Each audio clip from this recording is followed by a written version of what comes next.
Okay, ये मैंने विपुल में से सम लिया है, सॉल्ट सम में से पहला सम है, विपुल का टेक्स्ट बुक है, उसमें से सॉल्ट सम में से पहला सम है, एज इट इज लिया है हमने। Okay, so following information is available relating to quick limited and slow limited. दो कंपनी का ये सब कैलकुलेशंस दिया है। तो यूजुअल तरीका ये है कि आप कॉलम वाइज बनाओ, तो फॉर्मूला एक बार लिखोगे तो काम हो जाएगा।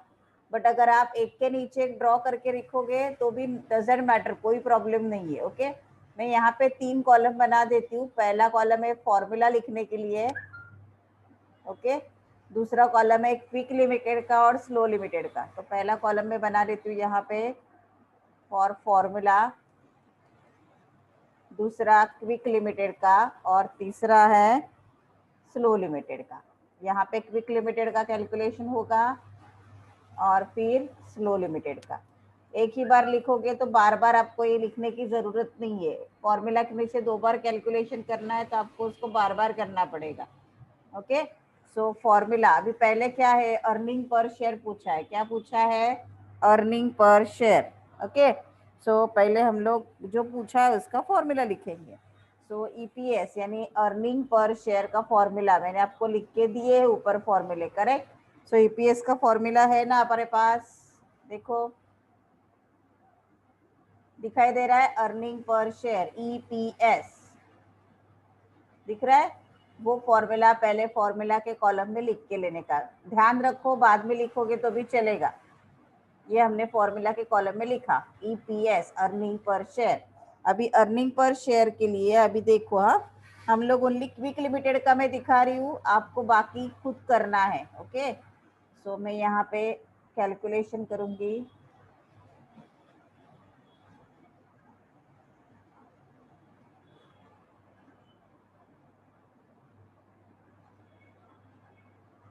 यहाँ पे अभी हम लोग अमाउंट डालेंगे ईएटी अर्निंग आफ्टर टैक्स, कितना दिया है प्रॉब्लम में देखने का।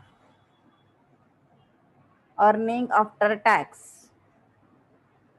प्रॉब्लम में देखो दिया है प्रॉफिट आफ्टर टैक्स, मतलब ये earning after tax. Quick limited का दिया है 50, क्वेश्चन पे ध्यान रखो अपने, minus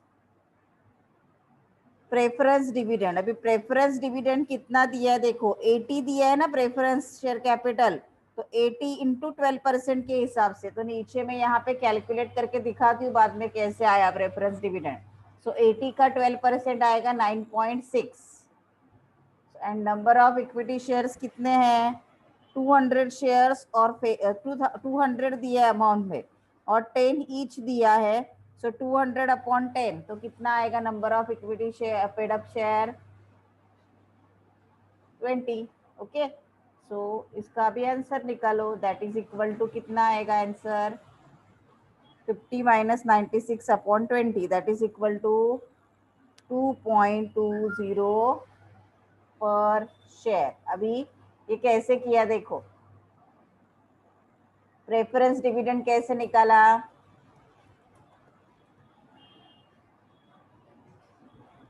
preference dividend equal to preference capital, small कर देती इसको, प्रेफरेंस डिविडेंड हमें दिखाना है तो preference dividend equal to preference capital into rate of dividend. Okay, so preference capital कितना था हमारा, रुपीज इन लैक्स से सब, 80 into 12%, that is equal to 9.6। Okay, and number of equity shares कैसे निकाले, नंबर ऑफ इक्विटी शेयर्स नहीं, आपको क्या चाहिए था, हाँ तो बराबर, number of equity shares equal to right amount of equity divided by face value। Okay, amount of equity कितना है,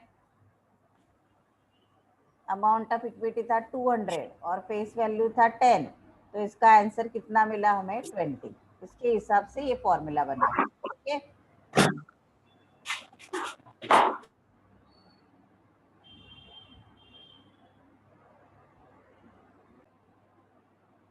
ओके, ये हो गया आपका earning per share first formula. Okay, अभी दूसरा आपको पूछना है। दूसरा कौन सा पूछा है? सेकेंड आपको पूछा है पीई रेशो। तो पीई रेशो मतलब प्राइस अर्निंग रेशो। ऊपर हमने प्राइस अर्निंग रेशो का भी फॉर्मूला लिखा है, प्राइस अर्निंग रेशो यानी पीई रेशो दिख रहा है। सो ये हमें नीचे लेना है, प्राइस अर्निंग रेशो का formula P E ratio, price earning ratio equal to market price per share upon earning per share. Okay, अभी मार्केट प्राइस कितना दिया है क्विक लिमिटेड का?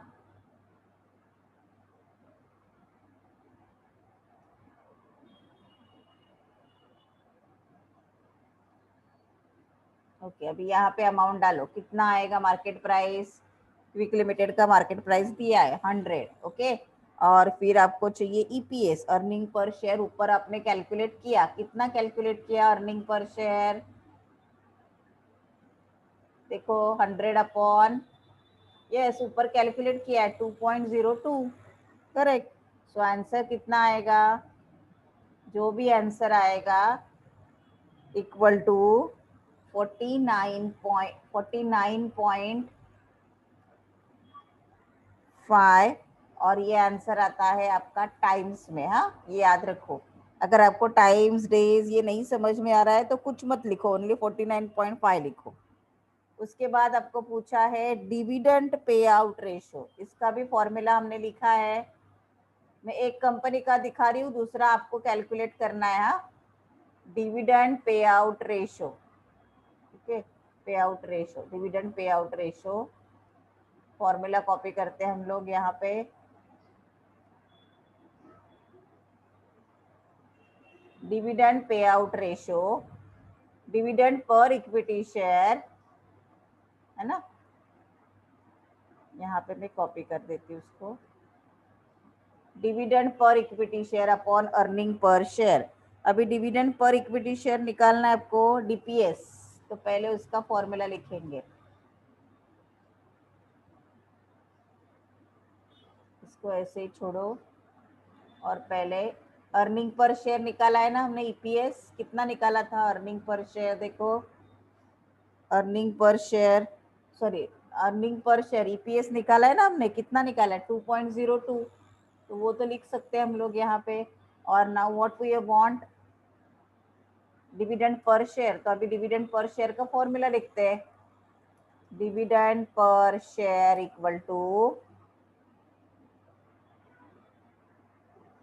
Okay, dividend per share. अभी आपको देखो अमाउंट, प्रपोज डिविडेंड कितना है और divided by number of shares. Propose dividend, propose dividend divided by number of shares. Okay, so DPS कितना आएगा आपका इधर? सो डीपीएस का कैलकुलेशन जरा दिखाओ। प्रपोज डिविडेंड कितना है? 35 divided by number of shares 20, that is equal to 35 upon 20। जो भी आएगा लिखो, आई थिंक आएगा वो 0.8, कितना कितना आ रहा है देखो, 35/20। और वो आंसर यहाँ पे लिख दो, कितना आता है देखो। कैलकुलेटर ऑन करती हूँ मैं, 1 minute. 35/20, that is equal to 1.75. So it will be 1.75. So 1.75 upon 2.02, that is equal to 0.87:1। ये दिखाया जाता है इस टू में, 0.87:1। अगर परसेंटेज में निकालना है तो ओके, परसेंटेज में निकालना है तो एग्जैक्ट परसेंटेज में 86 पॉइंट समथिंग आ रहा है, 63 और 64%। दोनों में से किसी भी तरीके से आंसर आप दिखा सकते हो। ये मैंने आपको 3 फॉर्मूले सिखाए। अभी आपको आज क्या करना है, स्लो लिमिटेड के तीनों फॉर्मूले कैलकुलेट करने हैं, और रिमेनिंग हम लोग कल के लेक्चर में देखते हैं। ओके।